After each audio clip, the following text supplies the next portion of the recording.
네, 우리 주님께서 혹시 언제 오시는지 아시나요? 네, 수요일 밤 비 오는 날 수요일 밤에 오십니다. 네, 많이 들어보셨죠? 네, 이 밤에 주님을 다 만나셨으면 좋겠습니다. 네, 네 오늘 제목이 광야가 축복일 수 있습니다. 라는 제목을 준비했는데, 네, 성도님들께서는 이 광야라는 이 단어를 듣게 되면 어떤 느낌이 드십니까? 광야라는 이 단어를 듣게 되면 메마른 땅, 그리고 왠지 은혜가 전혀 없는 그런 느낌이 사실 들곤 합니다. 그래서 광야를 생각하면 대부분은 부정적인 그런 의미로 우리가 많이 생각을 해보기도 하지요. 성경에서도 이 광야는 보통 이 고난과 시련의 그런 장소로 나오고 있습니다. 오늘 본문을 보면 4장 1절 그 말씀을 보면, 그때 예수께서 성령에게 이끌려 마귀에게 시험을 받으러 광야로 가시니, 이렇게 시작을 하고 있지요. 성령께서 예수님을 광야로 이끄셨습니다. 그 좋으신 하나님께서, 그 좋으신 하나님의 그 성령께서 사랑하는 그 아들을 메마른 땅으로 지금 이끌고 계십니다. 그것도 마귀에게 시험을 받으러 보내고 계신다는 거죠. 여기까지 들어봤을 때 이게 과연 축복이 될 수 있을까? 이렇게 생각을 해볼 수 있습니다. 오늘 우리는 이 본문을 통해서 광야가 축복일 수 있다라는 그 놀라운 진리를 발견하시게 될 건데, 이 우리 삶에서 만나는 그 예상치 못한 그 어려움들, 계획에 없던 그 시련들이 어쩌면 하나님의 그 특별한 축복일 수 있다라는 것을 오늘 말씀을 통해서 저와 성도님들께서 다 깨달았으면 좋겠습니다. 네, 먼저 본문을 주의 깊게 보면 성령에게 이끌려 1절 말씀에 나오는데, 예수님이 실수로 이 광야에 가신 게 아니라는 것이죠. 그래서 이 마귀가 억지로 또한 끌고 간 것도 사실 아닙니다. 하나님의 그 성령께서 의도적으로 이끌고 계심을 알 수 있습니다. 이것이 도대체 무엇을 의미를 할까? 그 첫 번째로 보면 이 모든 시련이 우리의 잘못 때문에 오는 것이 아니라는 것이죠. 우리는 흔히 고난이 나에게 닥쳐오면 내가 뭘 잘못했나? 먼저 이런 생각을 하면서 내 자책을 하곤 합니다. 물론 내가 잘못해서, 우리가 잘못을 해서 고난이 사실 오는 경우도 있습니다. 하지만 예수님께서 죄가 없으신데, 이 죄가 없으신 분인데도 광야로 지금 가고 계신다라는 것이죠. 그래서 우리가 잘못해서가 아니라 하나님께서, 어떻게 보면 하나님께서 특별한 목적을 가지고 우리를 어려운 곳으로 이끌 수 있다라는 이야기가 됩니다. 그래서 두 번째로 광야에도 하나님의 그 계획이 있으시다라는 것입니다. 그래서 이 성령께서 이끄셨다라고 하는 것은 그 광야의 경험이 하나님의 그 큰 그림 안에 있다라는 뜻이 되겠습니다. 그래서 우리 눈에는 막막하게 보여도 하나님은 그 속에서 무언가를 준비하고 계신다라는 것이죠. 그래서 세 번째로 보면 광야에도 하나님이 함께 하십니다. 성령께서 이끄셨다면 분명히 성령께서 함께 하신다라는 것이죠. 그렇다면 왜 성령께서 예수님을 광야로 이끄셨을까? 이게 어떻게 보면 가장 중요한 질문일 수도 있습니다. 그 천지를 창조하신 그 하나님께서 사랑하는 아들을 왜 하필이면 광야로 이끄셨을까? 첫 번째 이유는 우리를 대표하시기 위해서입니다. 아담을 다 기억하시죠? 아담은 에덴 동산에서 모든 것이 완벽한 그런 곳에서 시험을 받았습니다. 그러나 그 풍족함 속에서도 아담은 실패를 했지요. 그 결과 우리 모두가 에덴에서 쫓겨나고 이 힘든 세상을 살게 되었습니다. 또 이스라엘 백성들을 기억하시죠? 이스라엘 백성들도 그들은 광야에서 40년간 광야 생활을 했습니다. 이 40년간 시험을 받으면서 광야에서의 그 삶은 늘 불평하고 늘 원망하고 결국은 실패를 했지요. 이렇게 예수님께서는 둘째 아담, 참 이스라엘로 이 땅에 오셨습니다. 타락 이후의 그 세상, 광야 같은 이 현실에서 시험을 받으셨던 것이죠. 예수님께서는 40일 그 금식한 후에 아주 극도로 배고픈 상태가 되셨죠. 무슨 이야기일까? 우리가 사는 이 힘든 세상의 이 조건에서 우리를 대표해서 승리를 하셨다고 하는 것입니다. 만약에 예수님도 에덴 동산 같은 그런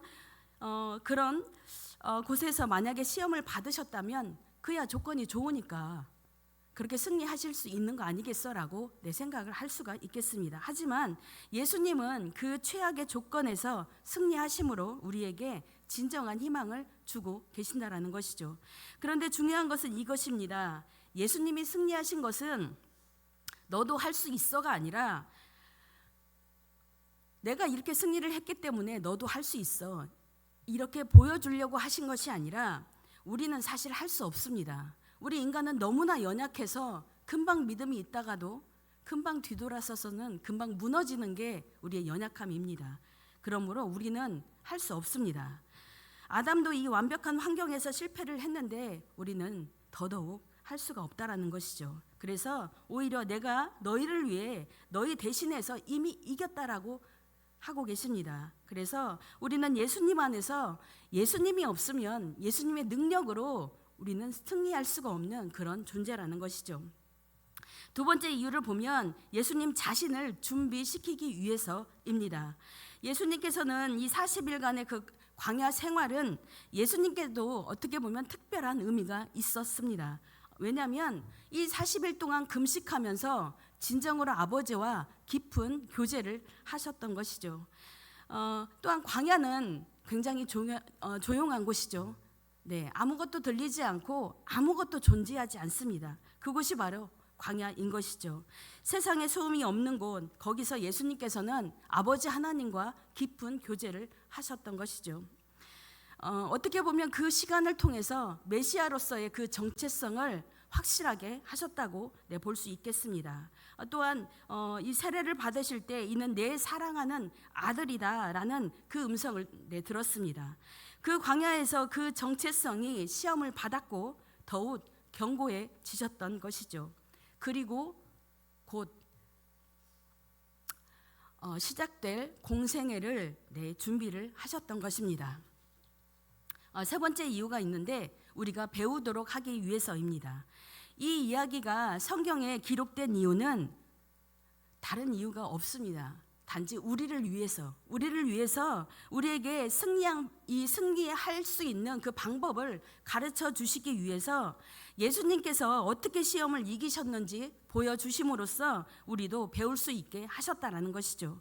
우리가 만나고 닥치는 그 고난에 대해서 그 의미를 주시기 위해서 예수님도 광야를 거치셨구나. 그럼 내 광야에도 의미가 있겠구나라는 것을 깨닫게 해주신다라는 것이죠.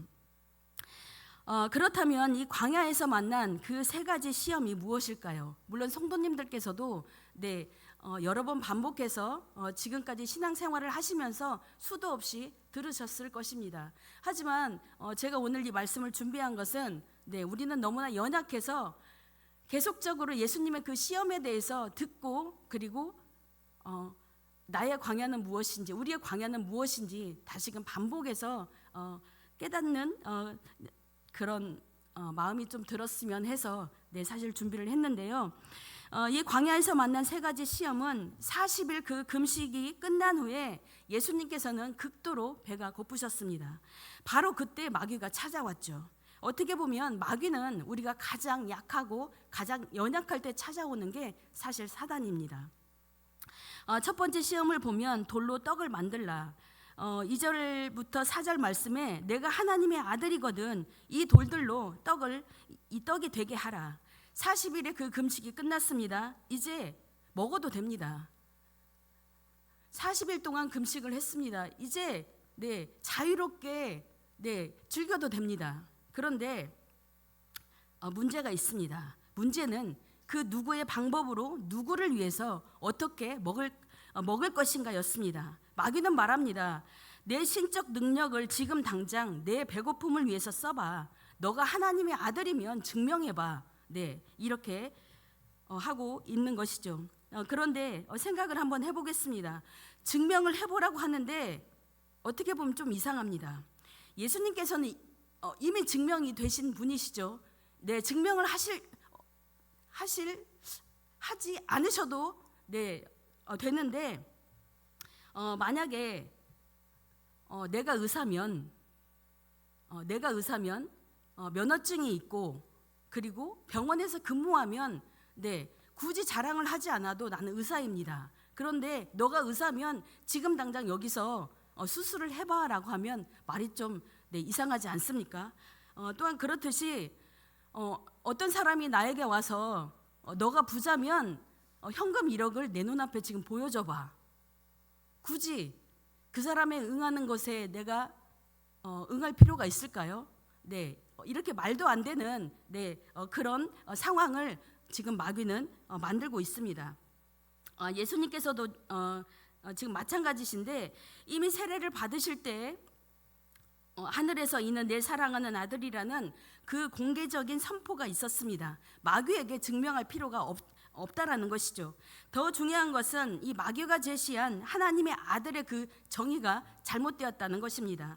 마귀의 정의, 이 하나님의 아들에 대한 그 마귀의 정의는 뭐냐면 능력을 마음대로 쓰는 자 그리고 고난을 피하는 자로 정의를 했습니다. 그렇다면 진정한 의미의 그 하나님의 아들은 무엇일까요? 하나님 아버지께 순종하는 자, 십자가를 지는 자입니다. 예수님은 평생 단 한 번도 자기 유익을 위해서 기적을 행하지 않으셨습니다. 나중에 5,000명을 먹이실 때에도 그것은 배고픈 사람들을 위해서였지 자기 자신을 위해서 이 성경에 단 한 줄도 단 한 단어도 예수님을 위해서 자기 자신을 위해서 기적을 행했다라는 표현은 어느 곳에서도 없습니다. 그래서 예수님께서는 이때 말씀으로 대응을 하시는데 4절 말씀을 같이 한번 읽어보겠습니다. 시작.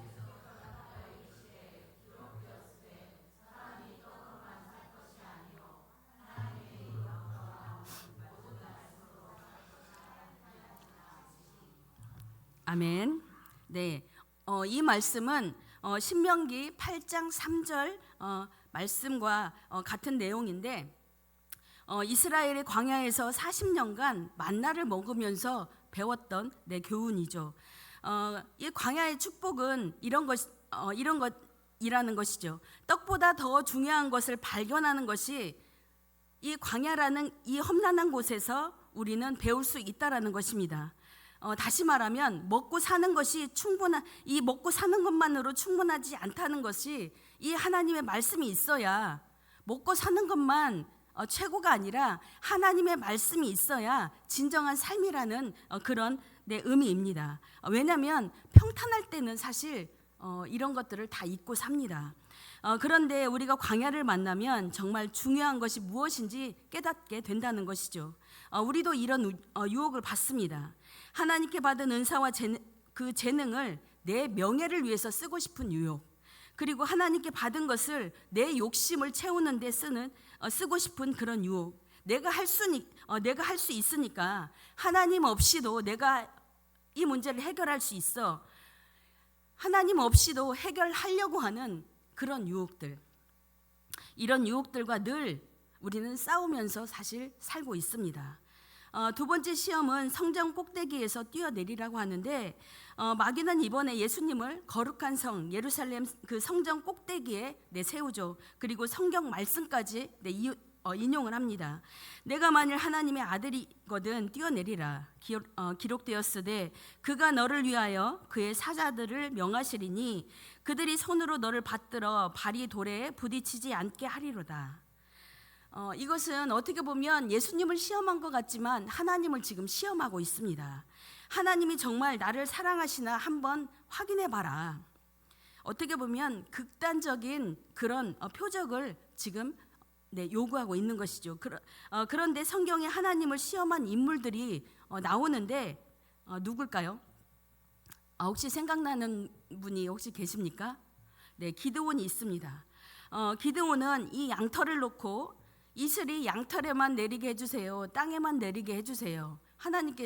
하나님께서 그 다음에 응답을 하셨는데, 네, 원하는 대로 다 해줬습니다. 그리고 또 있죠. 도마도 내가 그의 손에 못자국을 보지 못하면 믿지 않겠다고 했죠. 그런데 예수님께서 네, 와서 만져보라고 했습니다. 그런데 예수님께 이 도전한 이 마귀와 좀 비슷한 것 같지만 네, 전혀 다릅니다. 아주 큰 차이가 있는데, 기드온이나 이 도마의 경우는 제가 부족해서 확신이 필요합니다, 겸손한 태도로 볼 수 있습니다. 이 연약한 믿음으로 조심스럽게 구했다라는 것이죠. 하나님과의 이 관계 속에서 하나님 정말 저를 사랑하십니까? 하나님 정말 저를 잊지 않고 계십니까? 라고 묻는 것과 같습니다. 그렇다면 이 마귀의 제안은 어떤 것일까? 내가 원하는 방식으로 하나님을 한번 움직여봐. 오만한 태도로 볼 수 있지요. 하나님을 강요해서 움직이려고 하는 시도, 마귀 앞에서 극적으로 증명해봐. 이런 것입니다. 그런데 예수님은 이미 충분히 확증을 받으셨죠. 세례를 받으실 때 하늘이 열렸고, 그리고 성령이 임하셨고, 아버지의 음성을 들었습니다. 40일간 금식을 하면서 하나님과 깊은 교제를 하셨습니다. 그런 분이 이 마귀의 도전에 응하여 하나님을 시험할 필요가 없다라는 것이죠. 예수님은 대답하셨습니다. 4장 7절 말씀에 주 너의 하나님을 시험하지 말라. 이것은 신명기 6장 16절 말씀과 동일한 이야기인데, 이스라엘이 광야 마사에서 했던 일을 말씀하신 것입니다. 그들은 홍해를 가르신 그 하나님을 경험을 했으면서도 물이 없자 여호와께 우리 중에 계신가 안 계신가 시험 한번 해보자 라고 했던 것이죠. 어떻게 보면 광야라는 것은, 이 광야의 축복은 이런 것이죠. 하나님을 더 깊이 신뢰하게 하는 것. 또한 광야에서는 눈에 보이는 것이 사실 없지요. 표적도 없고 증거도 다 부족해 보입니다. 그런데 바로 거기서 진정한 믿음이 자란다라고 하는 것이죠. 평탄할 때는 이것도 있고 저것도 있고, 다 풍족하니까 이것이 하나님의 은혜입니다라고 고백할 수 있습니다. 그런데 광야에서 아무것이 없어도 하나님이 계시다라는 그 믿음을 배운다라는 것이죠. 우리도 이런 유혹에 빠질 때가 있습니다. 네, 성도님들 많이 졸리십니까? 네, 제 설교가 조금 지루하셨다면 용서하시고 속히 마무리 짓도록 하겠습니다.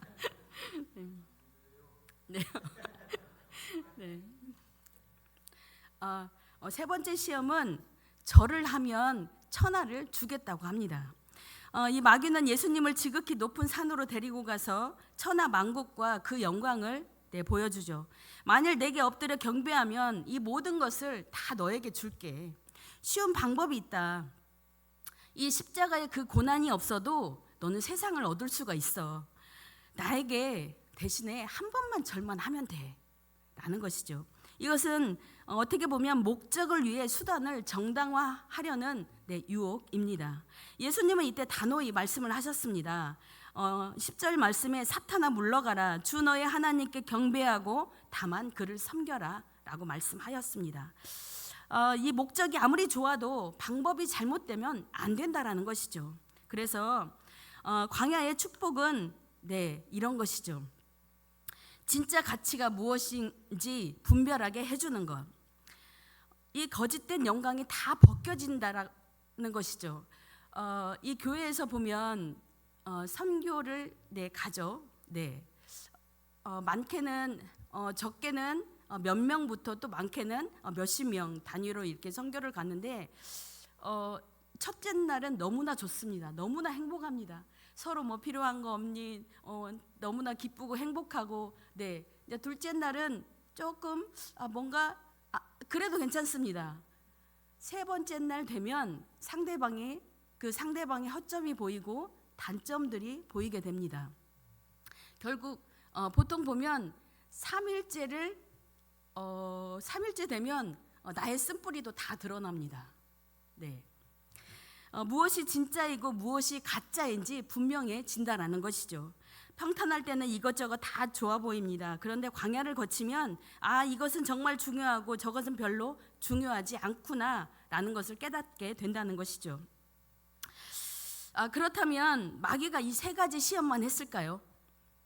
누가복음 4장 13절 말씀을 보면 마귀가 모든 시험을 다 한 후에 얼마 동안 떠나니라 라고 말씀을 냈습니다.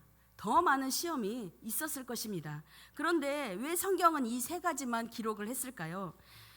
이 세 가지가 모든 유혹을 대표하기 때문이죠.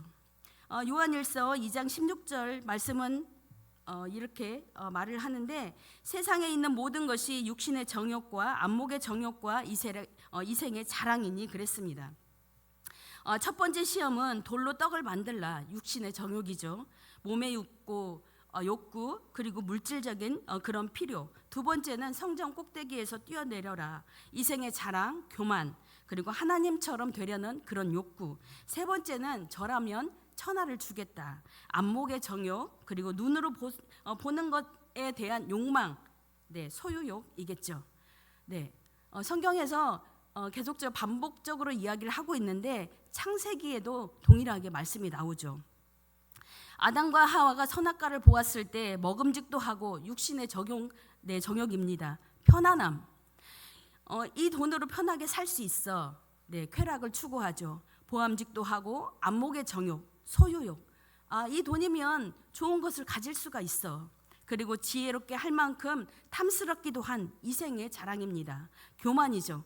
사람들에게 비치는 보여지는 성공적인 나의 모습, 이런 것들이죠. 아담이 실패한 바로 그 세 가지 영역에서 예수님께서 승리하셨다라는 것입니다. 그러면 광야 후에 온 축복이 있는데, 그런 이 세 가지 시험이 끝나자 새로운 일이 벌어집니다. 4장 11절 말씀을 같이 한번 읽어보겠습니다. 시작.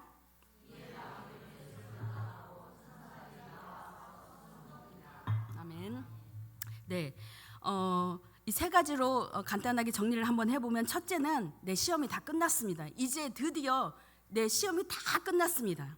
시험이 다 끝나고 40일이 지나자 마귀가 떠났다고 합니다. 그리고 두 번째로는 하나님의 위로가 찾아온다라는 것이죠. 천사들이 와서 수종을 들었습니다. 예수님은 이 돌로 떡을 만들지도 않으셨죠. 그런데 아버지를 신뢰하며 기다렸더니, 그러자 아버지께서 천사들을 보내어 돌보게 하셨다라는 것이죠. 정상적인 방법으로, 하나님께서 그 예비하신 방법으로 먹을 것을 주신 것이죠. 세 번째로는 더 강하게 하셨습니다.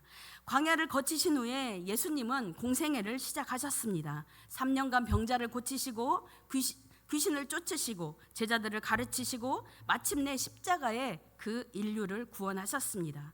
광야가 어떻게 보면 예수님을 약하게 만든 것이 아니라 강하게 만드셨습니다. 그 광야가 예수님을, 인류를 구원하실 수 있는 그 능력의 하나님으로 만드셨던 것이죠. 그러므로 광야가 축복이라는 것을 이제 우리는 알 수 있습니다. 떡보다는 말씀이, 눈에 보이는 것보다는 믿음이, 세상의 영광보다 하나님께 예배하는 것이 더 중요하다는 것을 말씀하고 있습니다. 히브리서 4장 15절 말씀에 이렇게 말씀하십니다. 시작. 우리에게 있는 대제사장은 우리의 연약함을 동정하지 못하실 이가 아니요 모든 일에 우리와 똑같이 시험을 받으신 이로되 죄는 없으시니라. 아멘. 예수님은 광야를 경험하셨기에 우리를 이해하십니다. 우리도 그 광야를 경험하면 예수님께서 우리를 이해하셨던 것처럼, 내가 만약에 그 광야를 경험을 한다면, 우리가 그 광야를 그 경험을 한다면 거기서 끝나는 것이 아니라 다른 사람을 이해하게 된다라는 것이죠. 현건숙 권사님께서 대표 기도를 하시는데 그냥 설교 말씀을 다 하시던데요. 은혜 받았습니다. 결론입니다. 혹시 성도님들께서는 광야를 걷고 계시는 분이 있으십니까? 겉으로는 내 표가 안 날 수 있습니다. 하지만 다 들여다보면 다 광야가 계시더라고요. 내 건강의 광야, 또한 재정의 광야, 관계의 광야, 외로움의 광야. 그 광야가 어떻게 보면 저주처럼 느껴집니다. 오늘 이 말씀이 우리에게 말하죠. 그 광야에 성령께서 함께 하신다고 하십니다. 성령께서 예수님을 광야로 이끄셨듯이 저와 성도님들의 그 광야에도 하나님의 뜻이 있습니다. 이 말은 혼자가 아니라는 것입니다. 그 광야는 끝이 있습니다. 40일이 지나면 마귀는 떠나고 천사들이 옵니다. 저는 이 대목에서 아주 위험한 감동을 받았는데 이거 40일 작전 기도를 해야 되나? 네. 지금은 힘들어도 때가 되면 끝이 난다라는 것입니다. 그 광야에서 축복을 발견하셨으면 좋겠습니다. 정말 중요한 것이 무엇인지, 하나님이 얼마나 신실하신지, 말씀이 얼마나 능력이 있는지, 내가 생각보다 나는 연약한 존재라고, 나는 약한 존재라고 늘상 생각하며 살고 있는데 내가 생각보다 얼마나 강한 사람인지 이 모든 것을 광야에서 배울 수 있다라는 것이죠. 그러므로 그 광야는 거기서 끝나는 것이 아니라 그 다음 단계를 준비하기 위함이라는 것입니다. 그래서 하나님께서 예비하신 다음 단계가 있다라는 것입니다. 그러므로 우리는 말씀을 붙들어야 합니다. 예수님은 3번 모두 말씀으로 대응하셨습니다. 기록되었으되 또 기록되었으되 기록되었으되. 광야에서 가장 강력한 무기는 하나님의 말씀입니다.